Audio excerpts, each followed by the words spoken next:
salaamaaleykum mbokk internet yi ñu seetaan suñu ay différentes plateformes ñu ngi leen di nuyu bu baax a baax di leen jaajëfal comme ni ñuy toppee tout le temps actualité tey ñu ngi fii nga xamante ni moom mooy Mamel retour sur le lieu d'agression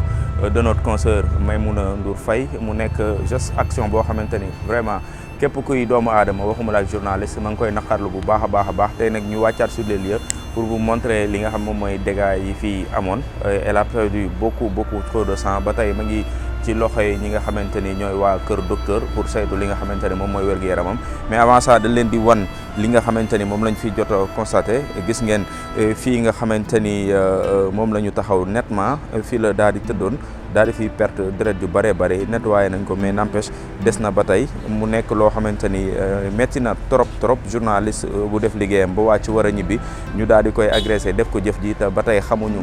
kan moo def jëf ji xamuñu ndax ay action politique yi nga xamante ni moom la ñuy waxtaanee xamuñu ndax koo xamante ni daf ko bëggoon agressé pour jël li mu yor xamuñu dara ba tey dañuy continuer rek jëm ci kër gi ndaysaan oto ma ngi nii gaare Range Rover bi la daa di yoroon doon ko dawal donc buntu këram aussi ma ngi nii dañuy continuer rek ba foofu xool li nga xamante ni moom mooy la fa am ndax aussi bokkul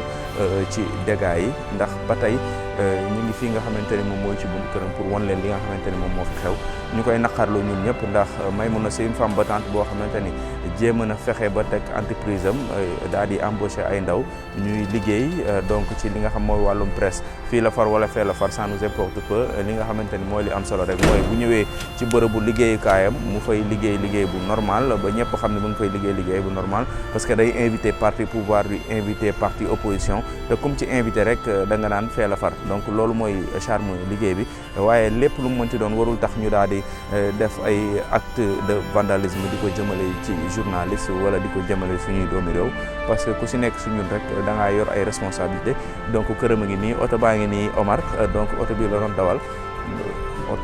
la doon dawal fi lañ ko gaare jamono ji ñuy wax ak yéen nag moom ma ngi fële nga xamante ni moom mooy hôpital donc ci militaires yi Yacho la nekk ñu koy saytu ñu koy ñaanal rek prompt rétablissement ndax vraiment dafa war a gaaw jug rétabliru te lii nag war nañ ci jël ay jàngat surtout état bi nga xamante ni ñoom ñoo yor suñuy kaaraange parce que journaliste yi boo xamante ni léegi booy waxati da ngay calculer ndax dinañ la gaañ wala duñ la gaañ wala dinañ la song wala duñ la song war nañ cee jug nag ndax fi mu ne nii dañoo nekk ci réewu démocratie dañoo am li nga xamante ni moom mooy la liberté de la presse donc suñu liggéey bu ñu koy liggéey normalement nag wax dëgg yàlla war nañ ñoo protéger état bi des ci war a jël ay matuwaayam te ñi nga xamante ne ñoo def geste bi jëf ju ñaaw ji ñu daal di leen di topp nag fa mbaxana doonee benn j'espère que ñi nga xamante ni ñoom ñoo commandité bile jëf ju ñaaw yoon daal di leen di teg loxo ci lu mu gën a gaawee enquête bi dañ ko war a tàmbali ci lu mu gën a gaawee gis nañ nag sànq rek fi nga xamante ni mooy buntu 7TV fa la ñu jóge ñu bari ñëw nañ pour naqarlu ko les acteurs de la presse surtout ñëw nañ en masse une très forte mobilisation pour les acteurs de la presse waaye aussi ñi nga xamante ni ñoom ñooy acteurs politiques yi ñi nga xamante ni vraiment lépp lu ñuy def rek suñu liggéey ñun ak ñoom ñoo koy àndee ndax ñoom la ñuy invité ñoom aussi ñooy joxe li nga xamante ni ñoom ñooy seen xalaat ci mbirum politique bi donc ñëw nañ fa waa Pastef gis nañ leen fa waaye aussi ñi nga xamante ni ñoom ñooy waa pouvoir bi gis nañ leen fa gouvernement bi ñëw nañ te it ay tweet ak ay publications sur les réseaux sociaux aussi nous avons noté ça ndax gis nañ ñu bari ci ñi nga xamante ni jiital ko ci son excellence le président de la république moom def na ci ab tweet di naqarlu loolu à la dernière énergie tey ñaan ñi nga xamante ni ñoom ñooy enquêteurs yi ñu yor dossier bi ñu daal di gaaw jàpp ki nga xamante ni moom moo def jëf ju ñaaw jooju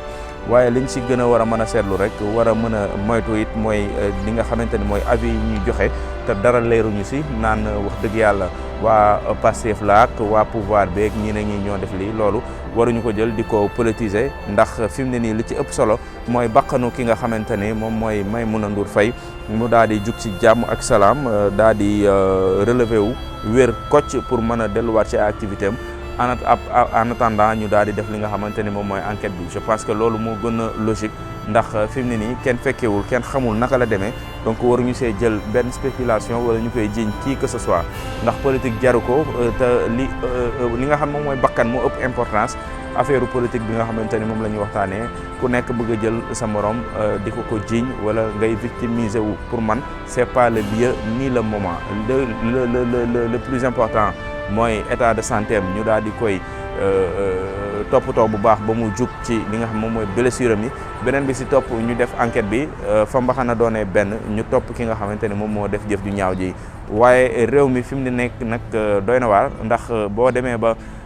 ay insécurité di am ci ñi nga xamante ni ñoom ñoo yëngatu ci presse wax dëgg yàlla ci moment bi ñu toll ku nekk war na mën a tiit. Donc état bi am na liggéey bi nga xamante ni moom moo ko war a def parce qu'il a le devoir de nous protéger. Donc on doit protéger tout le monde. Donc dañ renforcer li nga xam moom mooy sécurité bi ndax suñ ko bëggee def dinañ ko def ndax buñ ne suba marche day am wala manifestation non autorisée day am dañuy gis waaye takk der yi dañuy bari ci dëkk bi macha allah bari fi fees fi dell. Donc am nañ assez d'éléments pour nous protéger. Donc nañu protéger d'autant plus que moment bi ñu toll on est dans une période boo xamante ni période électorale la te wax dëgg yàlla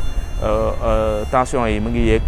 te aussi insécurité bi mu ngi yokk war nañu mën a góorgóorlu ci li nga xam moom mooy sécurité bi pour protéger ñu surtout ñi nga xamante ne ñoom ñooy journalistes yi. Donc ñu ngi leen di jaajëfal bu baax a baax di leen bàyyi yéen ngeen xoolal seen bopp dégâts yi nga xamante ni moom moo am fii nga xamante ni mooy buntu kër Maimouna Ndour Faye à 100 mètres de chez elle la mbir mi xewee. Gis ngeen fii nga xamante ni la tëddoon nuitamment malheureusement. Donc voilà ma ngi noonu doy na waar mbokk internet yi ñu ngi leen di nuyuwaat bu baax di leen jaajëfal ci topp bi nga xamante ni yéen ñu koy topp tout le temps day lal dañ koy toppale rek actualité bu am ñu def si suñ kéemtalaay kàttan wan leen li nga xamante ni mooy leer nañ mooy wér kenn toog di wax naan yegg nañ wala yaakaar nañ duñ koy bëgg dañuy bëgg préférer dem ci lieu yi wan leen li nga xamante ni moom mooy dégâts yi ñu fa constaté. Donc c'est vraiment atroce de voir cette image ndax warul refléter suñu image réew. Violence yi nga xamante ni ñu ngi koy nemmeeku ëpp na jéggi na dayo. Donc nañu delloowaat suñu xel ñun ñëpp sénégalais yi te xam ni lii politique la day jeex te ki war a falu ala kulli haal day falu. Donc na rafet dañ bañ see def lenn loo xamante ni ëllëg di nga toog wéet di ko rëccu bu baax a baax. Voilà Omar lii lañ leen indiloon ci suñu ay différentes plateformes di leen jégalu bu baax a baax ci kàddu yi bu fekkee am na ci loo xamante ni déplacé wu na c'était pas de notre volonté. Mais en tout cas lii lañ ciy remarqué lii lañ ci seetlu métti na ñi ñaanalaat encore une fois Maimouna Ndour Faye di ko wax rek sois forte parce que di passage la bu la waroon dal am na. Il va falloir que nga gérer ko relever waat de très rapidement possible. Di masawaat aussi waa équipe bu 7TV yëpp fi muy liggéeyee moom mi nga xam moom mooy directeur général bi di jàmbaar moom it c'est une jeune dame. Mais gis nga li nga xamante ni moom la teg macha allah jërëjëf mbokk internet yi à très bientôt.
Dale.